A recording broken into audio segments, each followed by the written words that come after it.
नमस्ते मित्रों, आरोग्य विद चैनल में आपका हार्दिक स्वागत है। मैं डॉक्टर आजाद सर।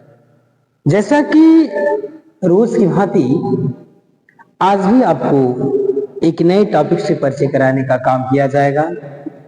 तो आप पढ़ते हो डीएलएड सेकेंड सेमेस्टर,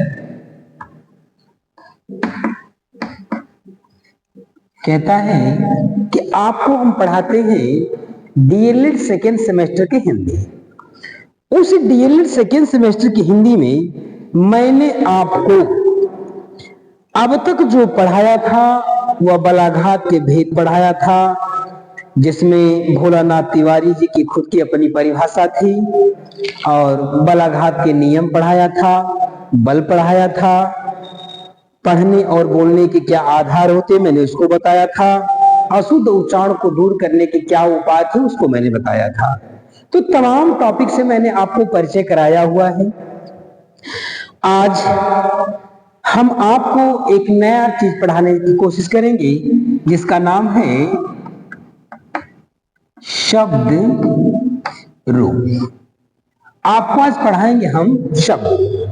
तो ये जो शब्द रूप है ये हिंदी में शब्द रूप है। आपने सुना होगा ये संस्कृत में तेरे रूप दो तरह के होते हैं, एक शब्द रूप होता है, एक धातु रूप होता है। तो यहां आपकी ये संस्कृत नहीं है, ये आप पढ़ रहे हो डीएलएड सेकेंड सेमेस्टर की हिंदी, डीएलएड दूसरे सेमेस्टर की हिंदी पढ़ रहे हो। तो उस डीएलएड सेकेंड सेमेस्टर की हिंदी में उसने आपको दे रखा है शब्द रूप क्या होता है। ये संस्कृत तरह नहीं कि शब्द रूप और धातु रूप में अंतर है, शब्द रूप धातु रूप किसे कहते हैं, ऐसा कुछ नहीं है। यहां पे आपको सिर्फ ये पढ़ना है कि शब्द रूप किसे कहते हैं, या आपका प्रश्न ही अगर ऐसा आ जाए कि शब्द रूप क्या होता है या शब्द रूप किसे कहते हैं, तो आपका उत्तर होगा, यदि ऐसा प्रश्न आपसे पूछने की कोशिश करे या कभी भी यदि ऐसा प्रश्न आपके सामने उपस्थित हो जाने का काम करे, या कभी भी इस तरह की बात शब्द रूप की आपके सामने आ जाए का काम करे, तो आप सामान्य सी बात है कि समझिएगा कि शब्द रूप का मतलब ये कहता है कि जो शब्द है, शब्द वर्णों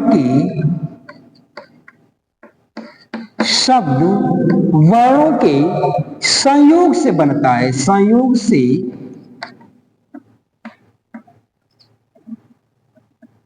बनता है।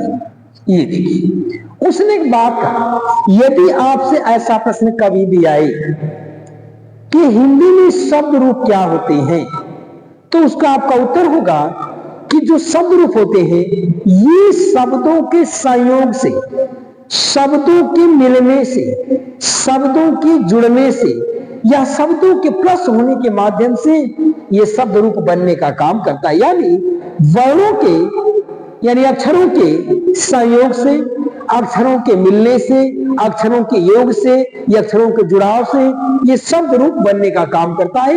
यानी एक एक अक्षर का जुड़ना इस शब्द का निर्माण करता है। उसी शब्द को निर्माण करने की प्रक्रिया को इसने कह रखा है, ये क्या होता है, शब्द रूप होता है। तो शब्द रूप का मतलब आपने समझ लिया कि शब्द रूप का यह मतलब होता है कि वर्णों के संयोग से जिसको बनाया जाए। यदि वर्णों के सहयोग से किसी शब्द को बनाने का काम किया जाता है तो उसको हम कहते हैं शब्द रूप। यानी वर्णों के सहयोग से बना हुआ जो शब्द होता है उसे कहते हैं शब्द रूप। अब ये कहता है, यदि हो सकता आपसे ये भी प्रश्न पूछ दे, यह कितने प्रकार का होता है, तो हिंदी में शब्द रूप, हिंदी में दो प्रकार के, हिंदी में दो प्रकार के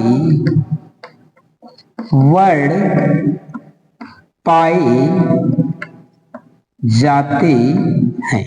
देखिए, एक बात उसने और कहा, पहली बात उसने कहा कि शब्द रूप किसको कहते हैं, तो आपने समझा कि शब्दों के संयोग से, या शब्द वर्णों के, शब्द जो होता है ये वर्णों के संयोग से शब्द का निर्माण होता है। यानी वर्णों के संयोग से, वर्णों के जुड़ने से, वर्णों के मिलने से एक शब्द का निर्माण होने का काम करता है, उसे हम क्या कहते हैं? शब्द रूप कहते हैं। अब इसने कहा ये बताइए कि वर्ण के कितने प्रकार होते हैं। ये कहना चाहता है, ये पूछना चाहता आपसे हिंदी से चीजें कि हिंदी में जो वर्ण होते हैं या हिंदी में जो अक्षर होते हैं, तो हिंदी में अक्षर कितने प्रकार के होते हैं। इसने कह रखा है कि हिंदी में जो वर्ण होते हैं या हिंदी में जो अक्षर होते हैं, ये दो प्रकार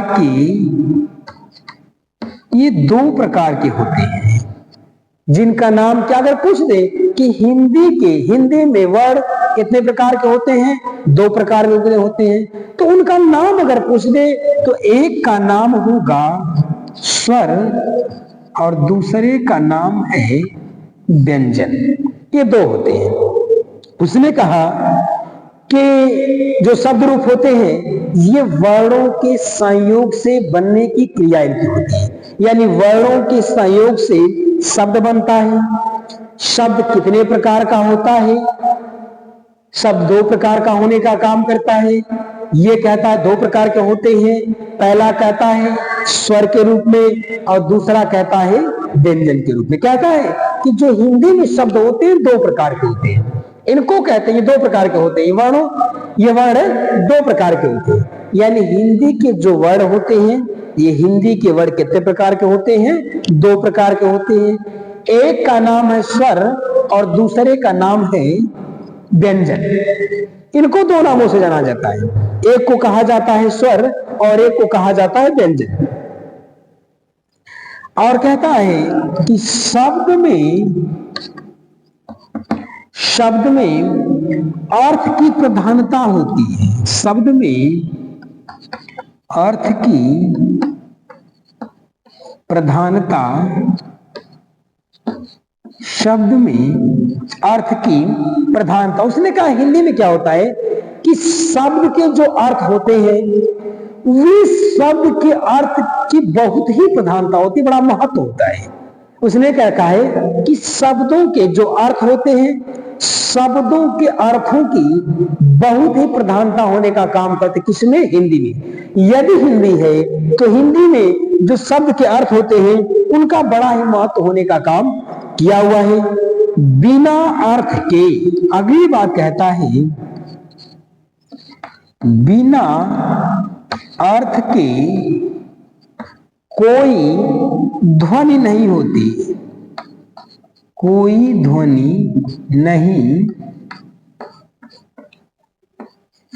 ध्वनि नहीं होती। देखिए ये कहता है, ये 4-5 बातें उसने दे रखने का काम किया हुआ है।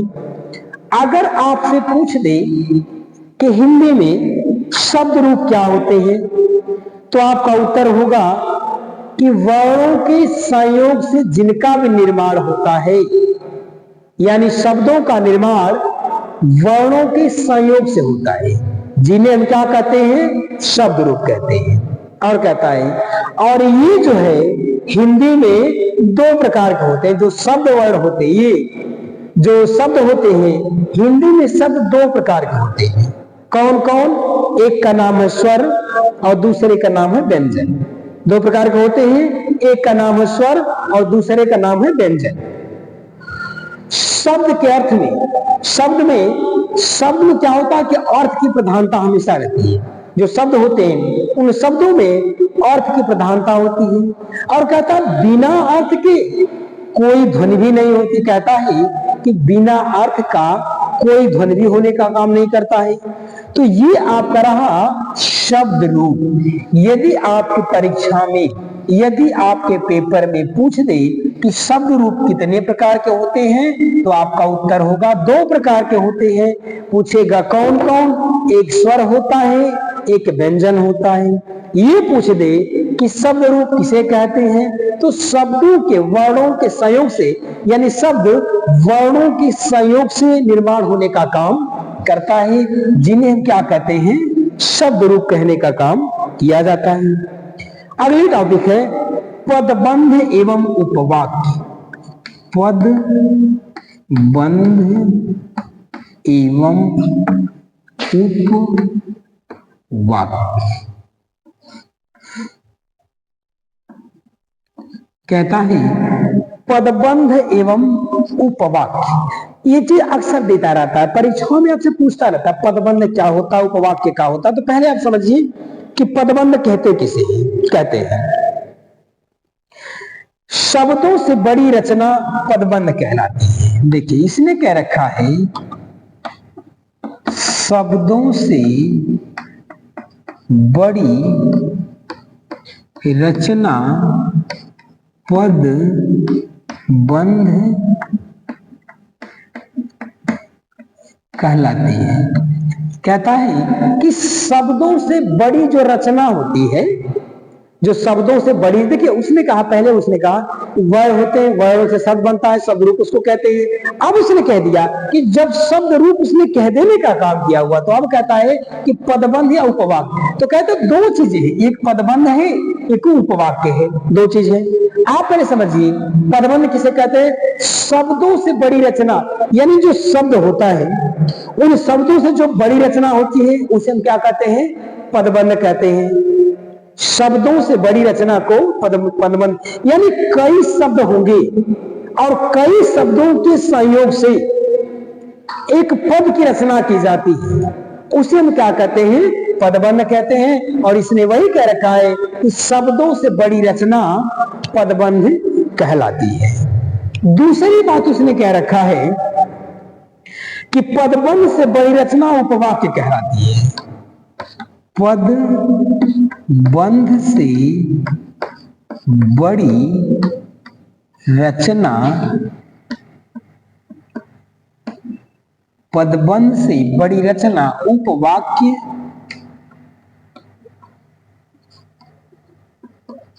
कहलाते। देखिए दूसरी बात, पहली बात उसने ये कह रखा है कि पदबंध किसे कहते हैं? कहता शब्दों से बड़ी जो रचना होती है, यानी इसके पहले आपने देखा कि वर्णों के संयोग से शब्द बनते हैं।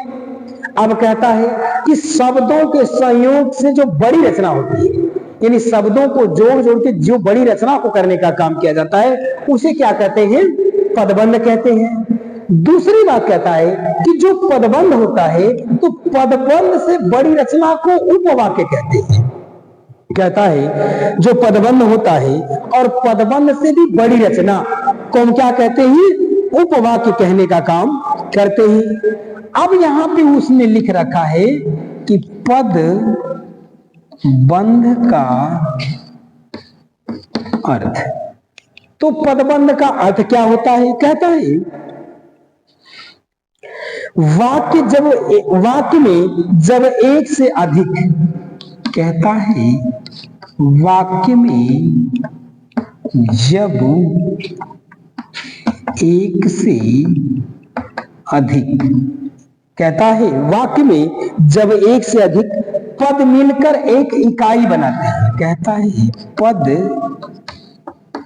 मिलकर एक इकाई बनाते हैं, एक इकाई बनाते हैं, तो उसे संयुक्त इकाई पदबंध कहते हैं। तो उसे संयुक्त इकाई पदबंध कहते हैं। देखिए अब एक चीज आप समझिए, इसके पहले उसने पूछ रखा था, और यहां जो उसने पूछ रखा है कि पदबंध किसे कहते हैं और उपवाक्य किसे कहते हैं, उसके भी पहले आप चले जाइए, उसने एक शब्द आपसे पूछ रखा था कि शब्द रूप किसे कहते हैं। वहीं से शुरू है, कहता है कि वर्णों के संयोग से शब्दों का निर्माण होता है, वर्णों के संयोग से शब्दों का निर्माण होता है। अब यहां कहता है कि शब्दों से बड़ी रचना, यानी एक एक शब्द को जोड़ करके किसी एक बड़ी रचना को जो करने का काम किया जाता है, ये उसने कहा कि शब्दों को जोड़ जोड़ करके जब एक रचना का निर्माण किया जाता है, उसे हम क्या कहते हैं? पदबंध कहते हैं या पद कहते हैं। उसने क्या रखा है कि शब्दों के सहयोग से जिस रचना का निर्माण होता है उसे हम पदबंध कहते हैं।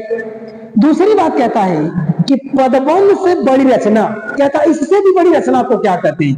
एक होता है पदबंध, एक होता है उपवाक्य। यहाँ पे दो चीजें हैं, एक है पदबंध और एक है उपवाक्य। तो उसने कहा कि जो पदबंध से बड़ा होता है उसे उपवाक्य कहते हैं, और जो वर्णों से बड़ा होता है उसे पदबंध कहते हैं। शब्दों से जो बड़ा होता है उसे पदबंध कहते हैं, जो वर्णों से बड़ा होता है उसे शब्द कहते हैं।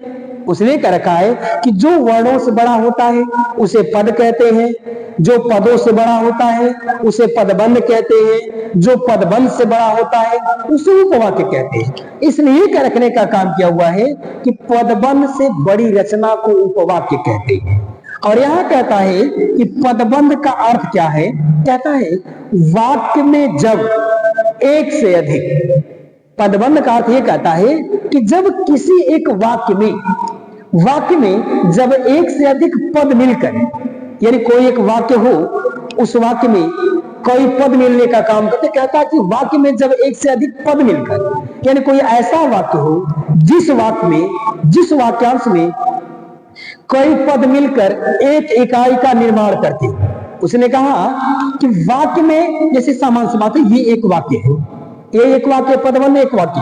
उसने कहा जब एक वाक्य में एक से अधिक पद मिल करके, एक कहता है पद और एक कहता है बंद, दोनों अलग अलग है। कहता है अधिक पद मिलकर एक इकाई बनाते हैं। अब इसको मिला दिया, दो बना दिया, एक बना दिया।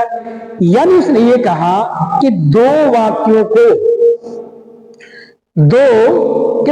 में जब एक से अधिक पद में, यानी कई पदों को जोड़ करके, यानी किसी एक वाक्य में जब कई पद मिले या कई पदों को जोड़ के एक वाक्य बनता हो, उसने क्या रखा है कि जब वाक्य में कई पद मिल करके मिले हुए हों, उसको वह एक इकाई बनाते हैं, तो उसे क्या कहते हैं? संयुक्त इकाई कहते हैं। यानी वाक्य में जब कई पद मिलकर जब एक इकाई का निर्माण करते हैं, उसे संयुक्त इकाई या पदबंध कहते हैं। उसे संयुक्त इकाई या पदबंध कहने का काम किया जाता है। ये तो रहा पदबंध का। दूसरा कहता है उपवाक्य। कहता है उपवाक्य का अर्थ। उपवाक्य अर्थ ये पूछता है कि उपवाक्य क्या अर्थ होता है। कहता है वाक्य का वह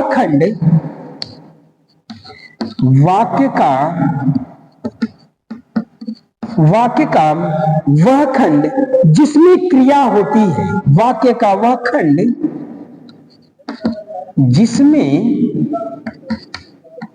क्रिया होती है, लेकिन उसका अर्थ पूर्ण नहीं होता है। लेकिन उसका अर्थ पूर्ण नहीं होता है। उसका अर्थ पूर्ण नहीं होता है। देखो इसने ये कहना चाहा है, देखिए ये दो चीज आपको दे रखा है, नंबर 1 और नंबर 2। इसको बड़ा ध्यान समझने की है। मैंने बताया इसके पहले उसने दे रखा था, ये कहता पदबंध और उपवाक्य दोनों अलग अलग चीजें हैं।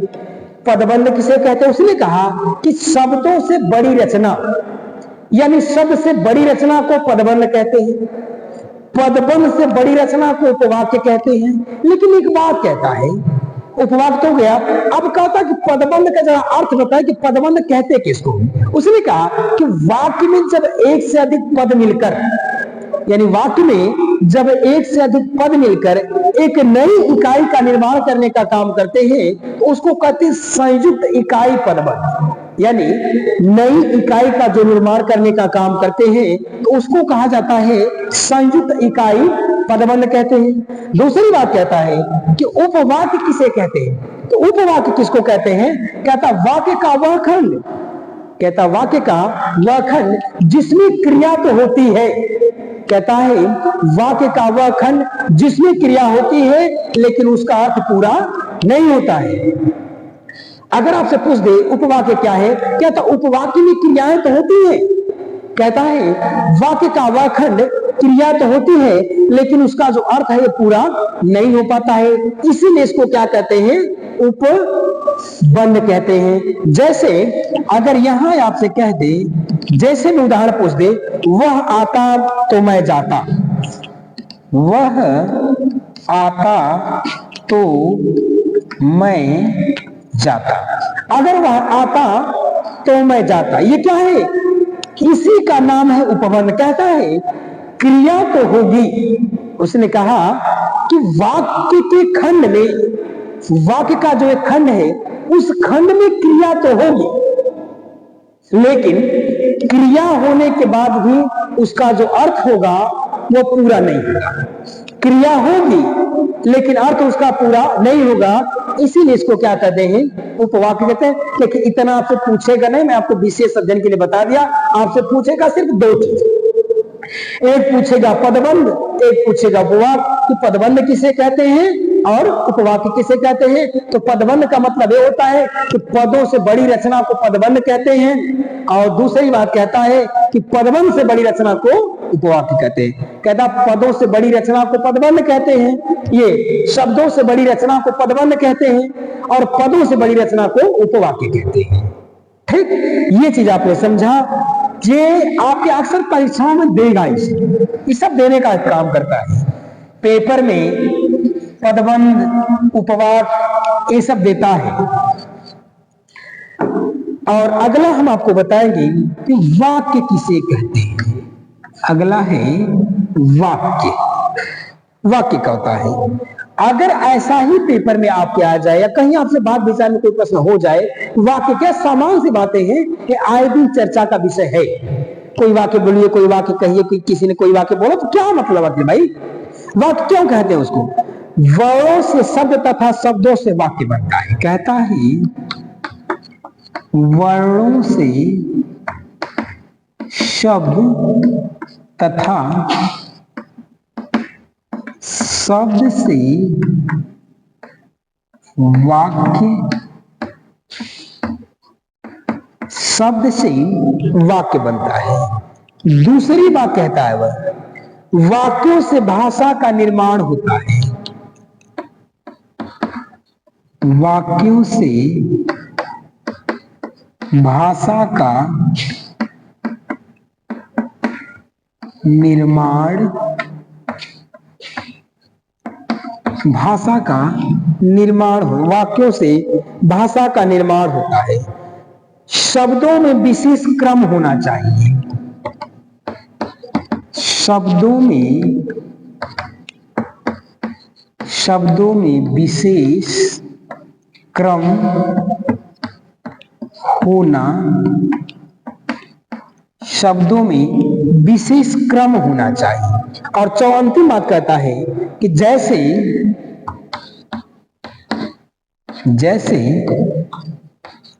हिरन दौड़ सकता है, हिरन दौड़ सकता है। देखिए ये कहता है,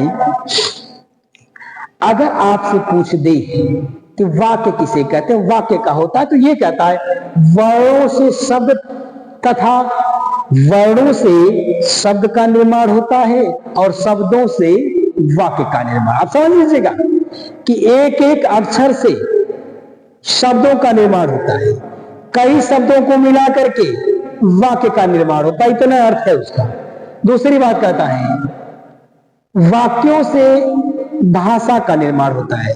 अब समझिए, छोड़िए, एकदम सुन समझिए। कहता है कि वर्णों से शब्द का निर्माण होता है, शब्दों से वाक्य का निर्माण होता है और वाक्यों से भाषा का निर्माण होता है। शब्दों में विशेष, और दूसरी बात कहता है कि निश्चित रूप से शब्दों का एक विशेष क्रम भी होता है और शब्दों का विशेष क्रम भी होना चाहिए। शब्दों का विशेष क्रम, उसने ये कह रखा है कि भाषा का जब आपको निर्माण करना है तो निश्चित रूप से शब्दों का एक निश्चित क्रम होगा। जैसे ये लिखा हुआ है हिरन दौड़ सकता है, ये क्रम है। अगर आप कह दे है सकता हिरन दौड़, हिरन दौड़, ये क्या है? ये शब्दों का क्रम नहीं। ये कहता है कि शब्दों का क्रम नहीं है। अभी शब्दों का जब क्रम नहीं है, ये वाक्य भी नहीं होगा। किसी भी किताब को जो आप पढ़ते होंगे, उस शब्द का निश्चित एक क्रम होता है, एक लड़ी होता है, एक अवली, एक कतार होती है। कहता है उस क्रम में शब्दों का सारांश छिपा होता है। सारी वाक्य, सारी कहानी उसी शब्दों के क्रम से ही देने का काम किया जाता है। ऐसा नहीं है कि आगे का पीछे और पीछे का आगे, कहानी आगे का पीछे कर देने का काम, ऐसा नहीं होता है। इसको हम कहते हैं ये बात। तो आज के लिए इतना ही, तब तक के लिए धन्यवाद। अगली वीडियो में पुनः मुलाकात होने का काम करेगा। जय भारती, जय विद्यार्थी।